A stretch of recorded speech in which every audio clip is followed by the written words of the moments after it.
ছেলে বিদেশ গেছে, উপার্জন করে টাকা পাঠাবে, সব বাপের নামে মায়ের নামে, তারা যা খুশি করবে, তারা সেখান থেকে বৌমাকে যা দেওয়া দিবে আর যা দেওয়া দেওয়ার না দিবে না।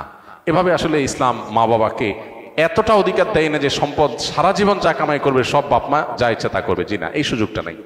একটা সন্তান যখন প্রাপ্তবয়স্ক হয়, সে যখন উপার্জন করে, তার সকল টাকার পয়সা এনে মায়ের কাছে দিতে হবে, বাবার কাছে দিতে হবে, তারা যা খুশি করবে না, শরীয়ত এটা বলে না। শরীয়ত বলে সম্পদ যে উপার্জন করেছে এর ব্যাপারে অধিকার একমাত্র তার। হ্যাঁ, উপার্জিত সম্পদ থেকে মার চলার জন্য, মার বেঁচে থাকার জন্য, সুস্থতার জন্য, চিকিৎসার জন্য যেটা প্রয়োজন সন্তান হিসাবে সাধ্য অনুযায়ী, মায়ের নিজের না থাকলে বা দেওয়ার মতো ব্যবস্থা না থাকলে অবশ্যই সন্তানকে সেটা বহন করতে হবে। আর স্ত্রীর সর্বাবস্থায় স্বামী হিসাবে স্ত্রীর ভরণ পোষণ এটার ব্যবস্থা করতে হবে।